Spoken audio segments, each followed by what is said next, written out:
Hi, welcome to Take 5, where we daily consider devotional thoughts from Oswald Chambers' book, My Utmost for His Highest.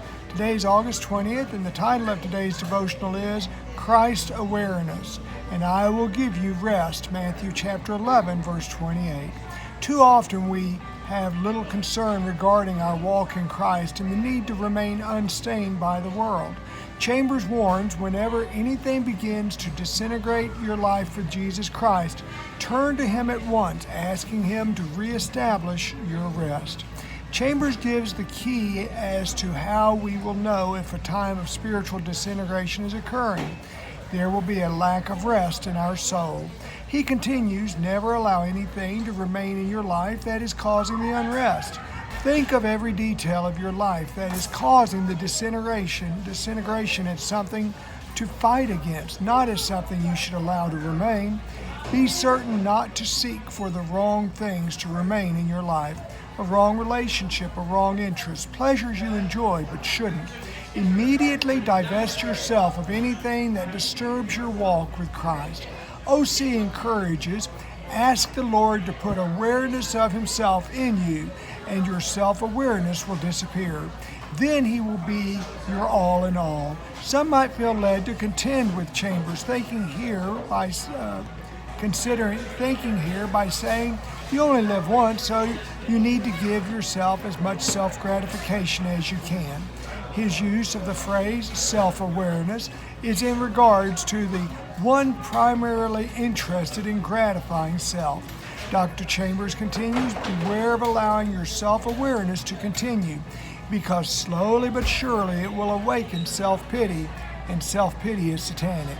Sternly, Chambers warns against continually thinking of self. It leads to self-pity when you don't get your way. Poor, pitiful me, and how bad my life is. He continues, don't allow yourself to say, well, they just have misunderstood me, and this is something over which they should be apologizing to me. I'm sure I must have this cleared up with them already. Learn to leave others alone regarding this. Here, OC refers to the blame game. It's not my fault, it's theirs. Self-pity will always want for anything that goes wrong to be someone else's fault. The solution, Chambers reveals, is simply ask the Lord to give you Christ awareness, and He will steady you until your completeness in Him is absolute. The answer of removing yourself from self-awareness is to replace it with Christ awareness. Ask God to be the center of your life. This seems to be a simple answer, yet is practiced by few, the complete releasing of self to God. We've all heard the phrase regarding actions that come to us like second nature. We put no thought into it as it comes quite naturally. In this manner should be our living life for Christ. It is done without thought. Chambers says a complete life is the life of a child. A child has no consideration of the type of worries that occupy the world of the adult. They simply live life. Chambers further down says, a child of God is not aware of the will of God because he is the will of God.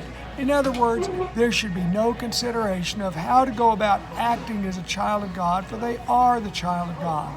This explains his next statement, when I am fully conscious of my awareness of Christ, there's something wrong.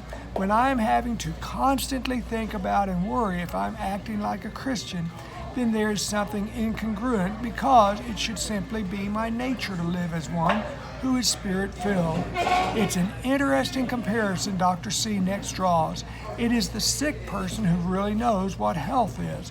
Until you have had the flu, you don't know what that type of body ache feels like. In like manner, until you are saved, you don't really understand what it means to be lost. He continues, when we have deviated even slightly from the will of God, we will begin to ask, Lord, what is your will? This will occur because our God awareness makes us tender to the slightest deviation from His likeness. Chambers says a child of God never prays to be made aware of the fact that God answers prayer, because he is so restfully certain that God always answers prayer. This is to reinforce the point that the child of God has complete rest in the care of God and no need to consider if it will happen. There's complete rest in His care and protection.